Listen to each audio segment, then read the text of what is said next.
une production de La Filière. Studio de podcast. Là, c'est pour ça que j'étais rendu trop vieux pour rester dans la jeune chambre. Ils m'ont mis Ton dehors. kick-out. Dit comme ça, c'est la discrimination, mais... C'est la discrimination, oui, effectivement. Faudrait que j'y poursuive.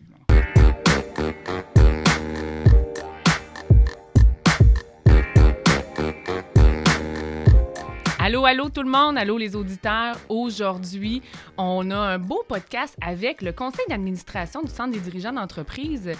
Tout au cours de notre année, on vous présente des entrepreneurs qui viennent parler de leur parcours, mais on oublie qu'en arrière de toute cette organisation-là, il y a des gens qui font vivre l'organisation.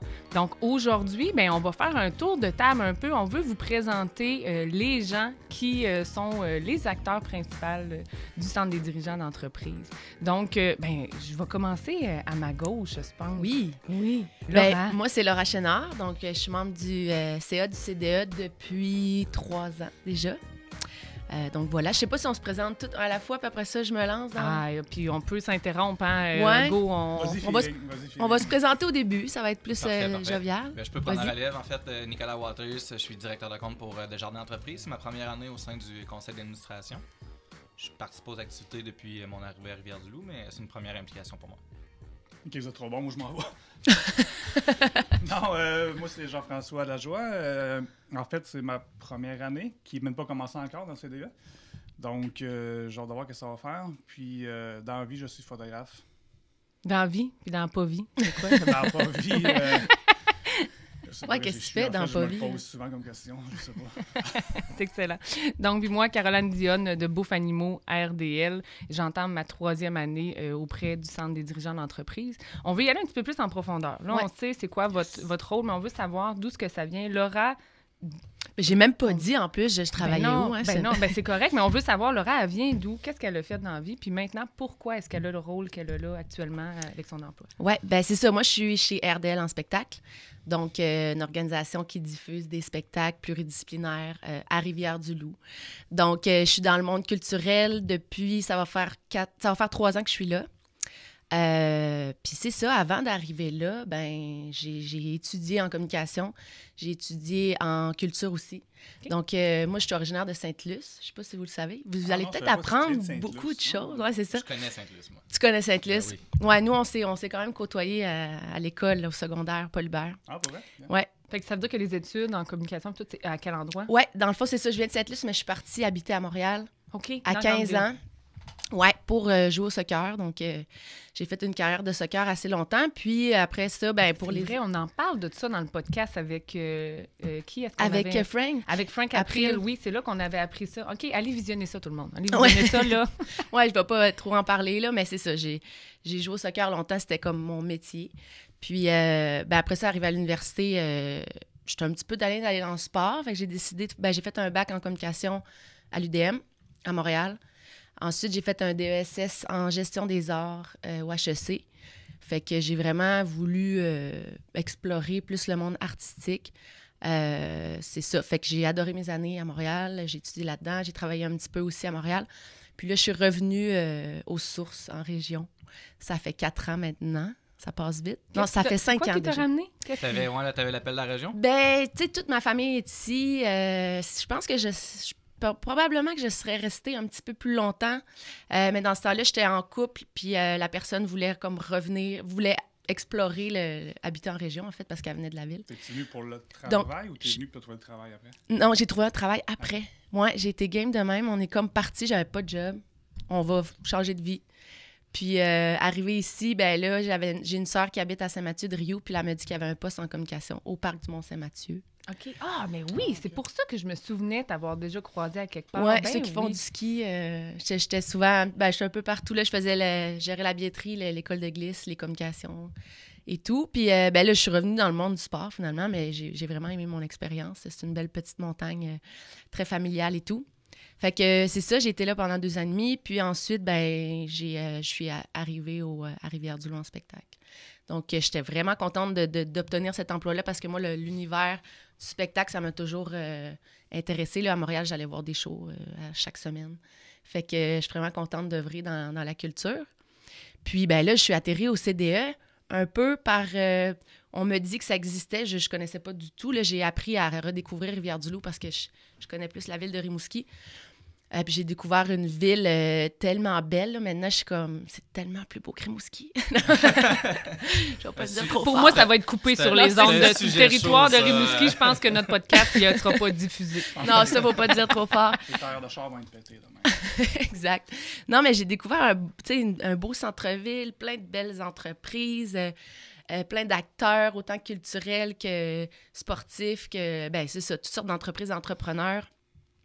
C'est ça, j'adore Rivière-du-Loup. Maintenant, j'habite à Cacouna. Puis, le CDE, j'ai appris à connaître ça par le directeur qui est à mon emploi. Puis, il me dit « Ah, tu voudrais pas être sur le CA? » J'ai dit « Ben, pourquoi pas? » Je suis allée m'informer. Puis là, j'avais approché Jean-François qui n'est plus sur le CA. Jean-François Dumais. Jean-François Dumais. Ah oui. Puis c'est ça, il y avait des places de libre. Fait que, en fait, je suis super contente de faire partie de l'équipe. Ce qui m'a attirée, c'est vraiment justement les gens, comme vous étiez dynamiques. J'ai écouté j'ai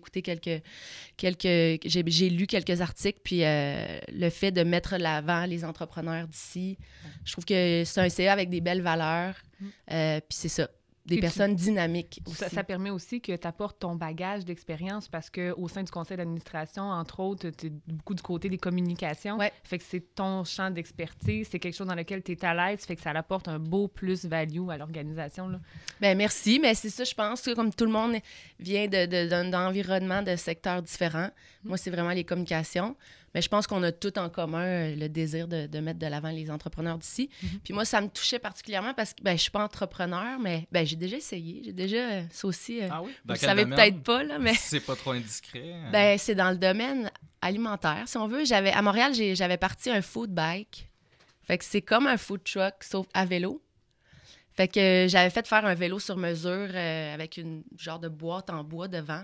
Un petit peu comme on voit dans les grandes villes, souvent. Là. Exact. Puis en fait, j'avais rencontré quelqu'un, lui, qui faisait ça avec du café, mais il avait fait son vélo en Europe. Là, il valait comme 25 000. Puis il pouvait moudre son café en pédalant. Non. Fait que là, j'étais comme, wow. Puis il vendait des cafés dans des événements et tout. Fait que j'étais comme, pourquoi pas me partir ça? Mais moi, je travaillais dans une fromagerie aussi. Fait que je connaissais le fromage. Fait que j'ai décidé de partir pour vendre des grilled cheese, comme avec des recettes entièrement québécois.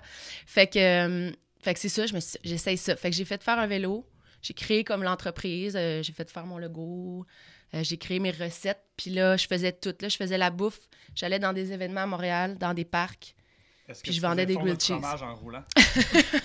Non, c'est ça, j'étais pas rendue là, mais je faisais toutes les grilled cheese d'avance, puis j'avais une glacière au propane dans mon vélo, j'avais tout mon équipement, puis rendu à l'événement, ben là, il fallait que j'ai une prise de courant, là, mais quand même, c'était un pas pire setup. Là. c'était quand même un cool setup. C'est un start-up d'entrepreneuriat. Ben, c'est ça. Ça a quand même Oh, duré 2 ans. Fait que j'ai goûté à l'entrepreneuriat. C'est pas facile, mais j'ai quand même vraiment aimé ça. Puis toute ma famille, c'est des entrepreneurs. Fait qu'on dirait que j'avais ça en dedans de moi. Puis je trouve ça beau là, de les mettre de l'avant là, à Rivière-du-Loup. Fait que c'est un peu ça, mon... Hey, merci, Laura, de ton partage. Ben, fait plaisir. Nick? À mon tour, en fait, moi, je suis originaire aussi de Rimouski. Je suis arrivé, en fait, après les études, j'ai fait mon bac en administration des affaires, profil finance corporative à l'UQAR à Rimouski. Après un DEC que j'avais fait en comptabilité. Puis à la fin de mes études, moi, je travaillais anciennement pour Molson comme marchandiseur. Il y avait des coupures de poste, tout ça. Ça m'a permis quand même d'avoir une opportunité là, de rentrer chez Desjardins à l'époque. Puis de gravir tranquillement les échelons pour avoir une opportunité ici. En fait, ce qui est cocasse un petit peu, c'est que je devais venir remplacer une ancienne collègue qui est la mère à Jean-Philippe, là, qui est sur le conseil d'administration avec nous. Puis c'est elle qui m'a fait justement découvrir là, le CDE. Donc, je suis venu au premier dîner là, probablement en octobre ou novembre 2017 là, à mon arrivée à Rivière-du-Loup. Puis, de fil en aiguille, j'ai jamais vraiment lâché le CDE en tant que participant. Là, j'essayais de venir autant aux différents dîners. Je pense que c'est là que, quand tu as fait ton arrivée, tu as pris en charge tes clients. Moi, c'est là la première fois, je pense, que je t'ai rencontré grâce à ça. Puis, possiblement que ça l'aurait pas devancé ça l'a devancé, en fait, notre rencontre. Probablement, parce que c'est ce que ça permet aussi, là, autre que mettre en lumière des entrepreneurs, c'est un bon moment de PR, puis de pouvoir faire un réseau de contacts. Exact. Puis, moi, je suis sûre qu'entre nous, ça l'a créé une ouverture. Oui, probablement. Il y a eu d'autres trucs par après, là, dont la course, puis d'autres... Oui, d'autres choses hors travail, ouais. Exact. Mais non, c'est vrai que je pense que c'est une belle façon là, de faire du maillage. Puis on en parlait tantôt, il y a une complémentarité autant au niveau du conseil d'administration, mais au niveau aussi des membres. Là, c'est ce qui est vraiment intéressant. Là. Fait que moi, ça fait en fait depuis 2017 que je suis à Rivière-du-Loup. Je demeure maintenant aussi à Kakuna. Là. Je suis nouvellement résident de cette petite municipalité-là. Donc, c'est ça. Bac en finance, opportunité ici à Rivière-du-Loup pour un poste de directeur de compte. Puis, je me plais vraiment, j'adore la ville. Je trouve que c'est très, très, très entrepreneurial. C'est un Pas beau, trop difficile de se créer, de refaire un réseau de contacts quand on a un réseau de contacts dans une autre municipalité, puis ensuite de s'en venir. Mais je pense que ça dépend toujours du profil de la personne aussi. Là, fait que je peux pas parler pour tout le monde. Mais dans mon cas, ça s'est fait, somme toute, relativement bien parce que j'avais quand même déjà des connaissances là, de mon ancien travail chez Molson.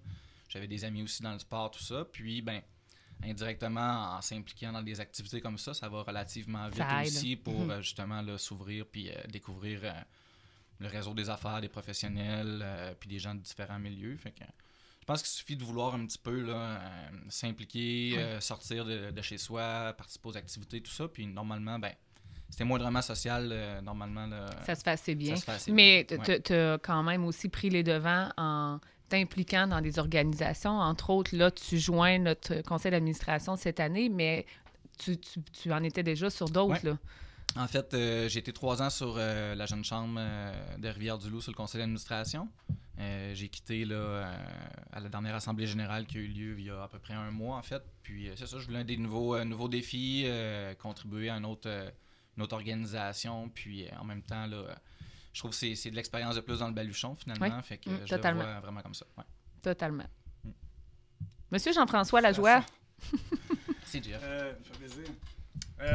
Moi, en fait, je suis originaire de Saint-Alexandre. Merci. T'es timide, En fait, Jean-François? Vas-y. Non, en fait, je suis originaire de Saint-Alexandre. Je suis présentement photographe, mais en fait, j'ai fait plusieurs choses dans ma vie. En fait, à la base, je suis un technicien informatique.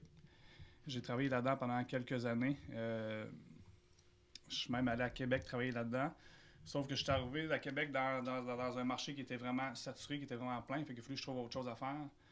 Puis, je suis transféré T'étais-tu entrepreneur ou tu travaillais pour quelqu'un? J'ai travaillé pour Premier Tech ici dans le temps. Là. Là, 20 quelques années, 20 ans. Là. Bon, bref. Je travaille à Québec. Finalement, j'ai travaillé en télécom pendant quelques années. J'ai donné aussi des cours d'informatique dans des centres communautaires, là, dans le quartier Saint-Roch, ces trucs-là. Là. Des personnes âgées qui me donnaient du sucre à la crème, c'était bien cool. Ça a dû développer ta patience aussi un peu. Ça a développé ma patience, effectivement, pas mal. Puis, finalement, je suis revenu par ici parce que mon frère s'était starté en entreprise à Saint-Alexandre, une compagnie d'impression de vêtements. Ah, OK. Oh, on voit le résultat. C'est fait là, ça c'est moi qui le fais, mais c'est encore d'actualité, la compagnie? C'est encore d'actualité. Agence Orange 21 Saint-Alexandre. Ils ont pas de pub, rien, parce que c'est des producteurs, en fait. Fait que c'est du monde qui font faire leur affaire là, mais ils n'ont pas besoin de s'afficher. C'est un genre de sous-traitant. Oui, c'est un sous-traitant. Entre autres, de des compagnies comme Visipro qu'on a ici à Rivière-du-Loup, ou des choses comme ça. Ouais. Puis, j'ai travaillé pour mon frère pendant 10 ans. Sauf que c'est une job qui est la sérigraphie, c'est une job qui est très très dure physiquement parce que tu es toujours debout en train de forcer pour imprimer. C'est pas une machine space, tu imprimes du shot tout seul. Tu imprimes à bras. Fait qu'après 10 ans, j'étais plus capable de marcher. Fait que j'ai décidé de faire autre chose. J'ai lâché ça. Puis j'avais commencé à faire de la photo une fois de temps en temps pour le fun de même. J'avais des amis qui me disaient hey, veux-tu prendre mes enfants en photo? Veux-tu prendre ma grand-mère? Je sais pas trop quoi. Puis je voyais qu'il y avait peut-être un avenir là-dedans, qu'il y avait de l'argent. Je voyais d'autres photographes qui commençaient dans le coin de Rivière-du-Loup qui gagnaient leur vie avec ça. Fait que j'ai dit, moi, je vais prendre une chance. Fait que j'ai tout lâché ma job. Puis j'ai décidé que j'allais me lancer en photographie, mais j'avais besoin d'une petite job à temps partiel pour au moins avoir un pied à terre, une petite base. Et là, j'ai rencontré cette personne-là, Caroline Dion, que j'ai commencé à travailler une journée semaine pour elle. Au début, je pensais faire ça pendant peut-être 1 an, puis je restais là comme 3 ans. On est tellement bien chez Bouffe Animaux RDL. C'est dur de ne pas s'y accrocher les pattes dans le tapis. Non, tu sais, on peut voir, j'ai encore des traces où elle m'attachait dans le coin. Mais c'est ça, j'ai travaillé là pendant une couple d'années, tu sais, puis ça, finalement, de fil en aiguille, j'ai commencé à très bien vivre et gagner ma vie. Puis présentement, là, ça va très bien mes affaires. Je fais ça vraiment à temps plein. Même que là, présentement, je suis dans mon gros rush de photos scolaires parce que je fais beaucoup de photos scolaires à cette heure. OK. Ma patience avec les personnes âgées m'a beaucoup aidé pour la patience avec les petits enfants de 4 ans le matin à 8 heures pour laisser les faire sourire. Même si c'est pas toujours évident, mais en tout cas, je fais de mon mieux. Puis, c'est pas mal ça. Puis, point de vue, tu sais, là, je suis rentré dans la CDE, mais j'ai fait 3 ans, moi aussi, pour la jeune chambre. Que cette madame-là m'avait forcé de rentrer. Je peux-tu dans ne plus être une chambre? madame? J'ai pas ton âge, Jean-François. Non, c'est ça, pas je vrai. t'appelle une madame. Non, mais c'est vrai, puis c'était une façon, en fait, d'intégrer le réseau un peu parce que, justement, ton entreprise commençait à prendre son envol, puis là, c'était OK, participer aux activités, mais je peux-tu donner plus, je peux-tu faire plus? Non, Puis c'est c'est ça, là que sais, tu t'étais puis joint à nous. Tu as bien fait ça au début, tu voulais que je vienne dans ces activités-là, puis moi, je suis pas ce genre-là d'aller voir du monde. Tu allais-tu de reculons un petit peu au départ ou... Oui. C'est quoi? Est-ce que tu y allais de reculons un petit peu au départ? Oui, du reculon, les yeux fermés, puis toute la patente. Ah oui, mais finalement, Ouais. c'est une personne maintenant qui est hyper active. Tu sais, des fois, c'est de là de dire, ça peut être intimidant de soit participer aux activités ou même d'intégrer des conseils d'administration, mais au final, ça finit que ça devient une habitude, puis que c'est une aisance, Ben puis que ouais. c'est les mêmes visages, puis qu'en fait, ça rapporte aussi après ça à En plein l'entreprise. ça, tu sais. Puis ça, au début, c'est ça. C'est pas mon trip de parler du monde pour le fun, mais là, finalement, elle m'a convaincu, puis j'ai été, puis là, regarde, j'ai découvert plein de monde super cool. Puis j'ai appris aussi à parler au monde dans une foule. Tu sais. Ben oui, mon travail fait qu'il faut que je parle au monde quand même, mais tu sais, aller voir du monde que je connais pas pour juste leur parler, ça m'intéressait plus ou moins. Je suis plus un gars solitaire dans la vie. Puis finalement, j'ai adoré ça. Puis là, c'est pour ça que j'étais rendu trop vieux pour rester dans la jeune chambre. Ils m'ont mis Ils t'ont dehors. kick out. Dit comme ça, c'est la discrimination, mais... C'est la discrimination, oui, effectivement. Faudrait que j'y poursuive. Puis là, je me cherchais un nouveau CA à rentrer. Puis encore... Encore finalement, Caroline. c'est tout le temps là. Je suis désolée, Je suis mais... mal pris dans le... Non, mais ça veut Alors, dire mais- qu'on a du plaisir à travailler ensemble, c'est ça que ça Mais veut tu sais, dire. je me cherchais une place, puis ça a bien fait parce que là, que je vois que la nouvelle gang qu'on est, ça a l'air vraiment très cool. Quand même, une belle gang jeune, plus jeune que moi d'ailleurs. On est content qu'elle t'ait convaincu. En tout cas. Ouais, parfait. Ben oui. Oui, mais merci pour vrai, parce que je le sais ce que tu peux apporter à l'organisation. Puis ça fait du bien d'avoir du sang nouveau qui rentre dans le centre des dirigeants d'entreprise.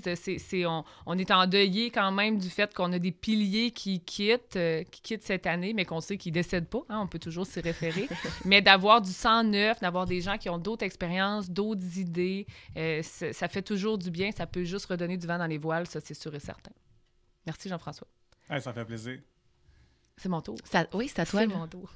Ben moi, en fait, je suis pas du tout originaire de la région. Fait que contrairement à la majorité d'entre vous qui ont été ici puis sont partis à l'extérieur, moi, c'est l'inverse. Je viens de la Côte-Nord, en fait. Fait que Forestville, Bécomo, mes parents sont dans ces villes-là. Et puis, je suis chanceuse, j'ai pogné le jackpot à la loterie des choix de travail, de métier.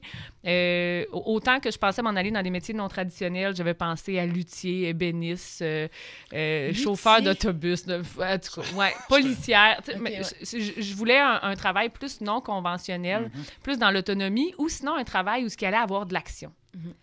Ce que je voulais, moi, c'est que gérer du stress, là, moi, je savais que j'étais dans mon T'aimes aisance. ça quand ça bouge, toi?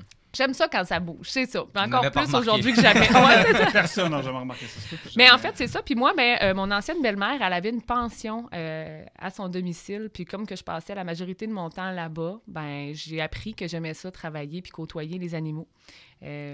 J'avais peut-être pas anticipé que j'allais plus travailler avec les gens qu'avec les animaux. Hein? C'est pas avec l'animal qu'on communique, c'est plus avec le propriétaire en haut. Mais bref, j'ai décidé de faire mes études en santé animale. Puis c'était ici, à la Pocatière, que ça se donnait. Puis mon conjoint du temps faisait un cours en électricité. Donc, on essayait de trouver une ville où soit qu'il y aurait à proximité un cours qui se donnerait pour les deux, puis qu'on puisse se téléporter tout le monde à un même endroit. Fait que c'est pour ça qu'en 2006, je suis déménagée à la Pocatière.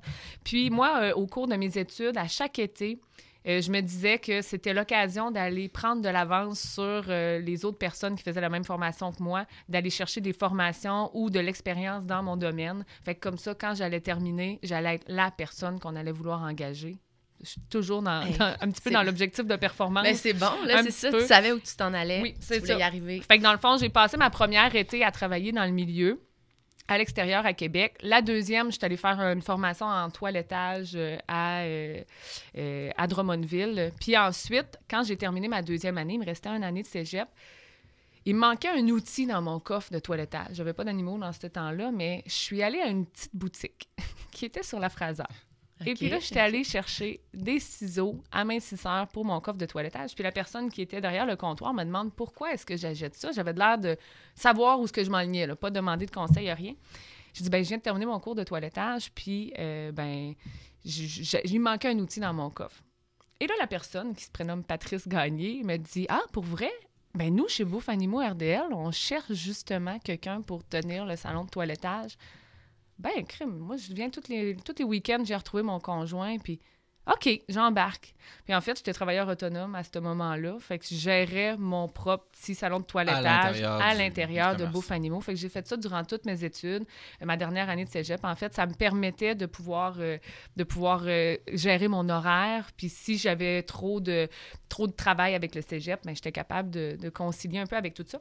Mais mon objectif, c'était aucunement jamais d'aller travailler en animalerie. OK. Aucunement. Ouais. Moi, je me voyais travailler dans une grande clinique vétérinaire avec justement travailler en urgence où je gère des cas lourds.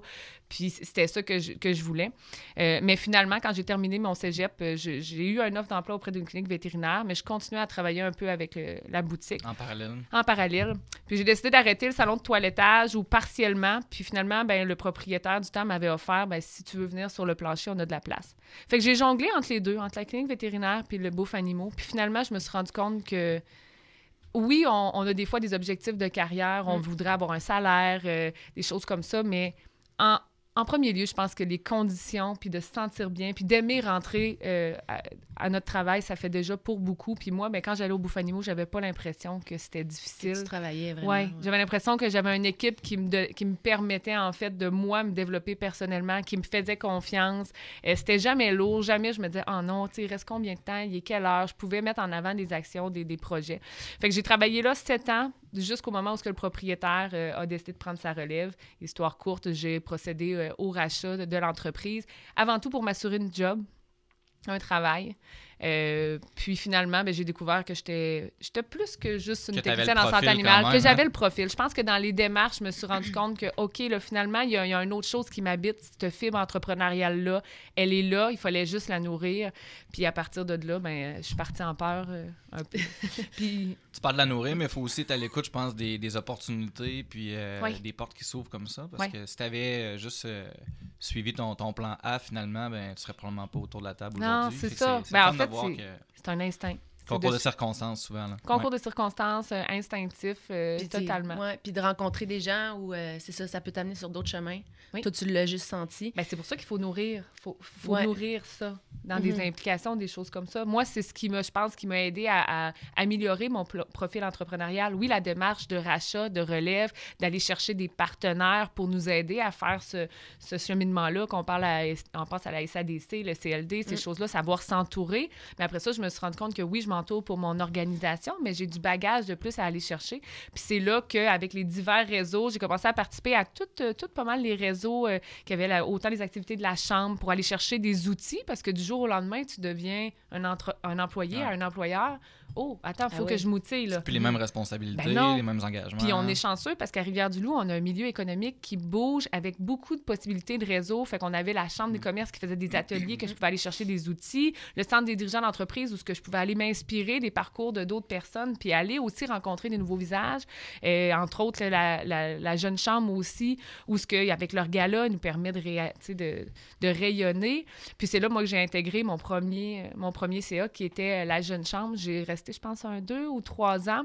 J'ai terminé avec la présidence. Puis moi, ce que j'aimais, c'est le mandat de créer, d'avoir des projets, de l'événementiel. Ça, c'est du beau bagage que je pouvais ramener après ça dans mon entreprise, entre autres avec la création du Bullet Gin, où j'ai eu beaucoup de plaisir. Mais à un moment donné, c'est ça. Moi, ce que je me dis toujours, c'est qu'une organisation, ça a besoin de 109. Fait que je sentais que j'avais donné ce que je pouvais à l'organisation, puis qu'il y avait d'autres gens qui pouvaient amener ça ailleurs, parce que peut-être j'aurais resté dans mes mêmes petits patterns un peu. Là. Fait que c'est ça que je trouve intéressant. Je me suis toujours dit que je devais toujours siéger au moins sur 2 CA CA à la fois. Donc là, j'ai intégré le Centre des dirigeants d'entreprise où j'ai le rôle de secrétaire. Hein? Fait que c'est bon que je suis bonne, mais c'est ça. Mettons, je pensais que j'allais me faire mettre à la porte le premier mois. Hein? Quand on dit qu'on vient chercher des expériences dans ces organisations-là, bien, c'est ça. Entre autres, avec le Centre des dirigeants, c'est ça que je suis venue chercher. J'aimais participer aux activités, puis je sentais que la formule, elle est gagnante, mais qu'on pouvait l'amener ailleurs, puis que je pouvais peut-être apporter quelque chose. Fait que c'était ça l'objectif. Puis, entre autres, aussi être sur le fonds d'investissement jeunesse. Puis, aussi, j'étais co-organisateur de la course Sapolaire qui avait lieu au Parc des Chutes. C'est quoi cette course-là? Mon Dieu, je suis même pas au courant. C'est une course, en fait, qu'on avait créée autrefois pour venir en aide à la Fondation Soleil Levant. Oui. Okay. Fait Dany Rioux, en fait, puis Sylvain Arbour cherchaient un moyen d'aller trouver une formule pour du financement. Puis Dany est venu recruter Jean-François Dumais, entre autres, moi, puis Éric Dubé, pour nos expériences en course, l'événementiel, puis cette organisation-là. Puis on a monté une course qui devrait revenir, je pense, cette année, d'ailleurs, avec un édition. La première édition, c'est juste avant la pandémie. C'est juste avant la pandémie. La pandémie, ça l'a coupé l'herbe sur le pied à beaucoup d'organisations, entre autres le Centre des dirigeants. Ouais. Et puis, pour vrai, le conseil d'administration de 2020-2021 ont fait du travail très fort. Il y a eu une pandémie? Tout petit. Mais c'est ça, il a fallu se réinventer, d'où pourquoi on est ici aujourd'hui. On fait des podcasts maintenant. Fait que ça, c'est une nouveauté de la pandémie, grâce aussi à notre président, David Falardeau, qui a son studio de podcast.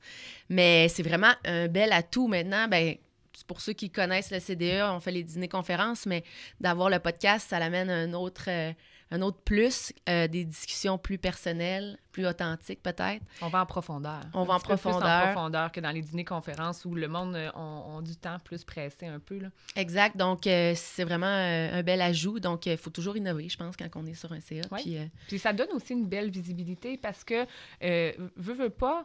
le Centre des dirigeants d'entreprise est connu pour ses activités, ses dîners, mais c'est pas à large public. Fait qu'il faut être membre pour participer. Fait que ça finit qu'on a des conférenciers qui ont des histoires épouvantablement inspirantes, mais que ça restait restreint au groupe. Là, on permet un peu à monsieur, madame, tout le monde de pouvoir connaître ces entrepreneurs-là par le biais d'un podcast. Puis à ceux qui ont assisté au dîner, qui en auraient voulu plus, qui en auraient dévoré plus, de pouvoir avoir encore plus de contenu. Les podcasts l'année passée étaient vraiment super bons. J'ai tout écouté puis j'ai appris des belles choses. Ouais. Il y avait du monde vraiment super. Oui. Puis du monde que, justement, souvent, sont low profile. Hein? Ils sont dans l'ombre, puis là, on les met sur un exposure, puis là, on apprend des choses qui sont vraiment, vraiment palpitantes. La formule un petit peu plus informelle permet justement d'aller un peu plus en profondeur, puis... De se laisser aller un petit peu plus. Oui, on a eu notre ancienne mairesse, on a eu, on a eu plein d'entrepreneurs super inspirants. Puis tous ces podcasts-là, en plus, mais ce qui est le fun, c'est qu'ils restent. Ça crée un historique aussi parce qu'ils restent sur les plateformes, que ce soit la plateforme YouTube, que ce soit le Spotify. Ça va rester. C'est pas juste comme une conférence, c'est éphémère. Hein? Ça finit par disparaître, mais là, ça va rester. Peut être consulté à tout moment. Là, oui, vive les Internets et 2022. Oui. Mais écoutez... On pourrait regarder notre petite feuille. Si on je pense qu'on a fait pas mal le tour. Mais je pense que de la façon que David voulait closer ça, c'est juste qu'est-ce que vous voulez qu'on retienne de vous quand vous allez quitter le podcast et non décéder, là, quand que vous allez quitter le podcast. Ça risque, moi, d'arriver en même temps, là, le décès, la fin. Ça veut dire que tu comptes être sur le conseil encore très longtemps, c'est bien, on assure une pérennité. C'est juste ça. On commence notre mandat puis on parle déjà de la fin. C'est un peu, oui, j'avoue. OK, moi, je pense qu'on pourrait finir ça comme ça. On peut se dire qu'est-ce qu'on apporte cette année. Qu'est-ce qu'on apporte cette année? On y va.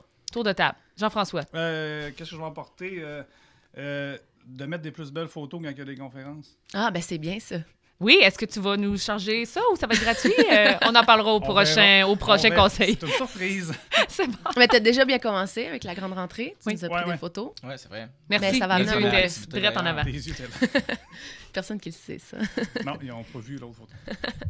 Toi, Nick? Moi, en fait, je veux apporter mon expérience. Je pense que je suis je suis un gars d'opinion, puis j'ai un certain bagage.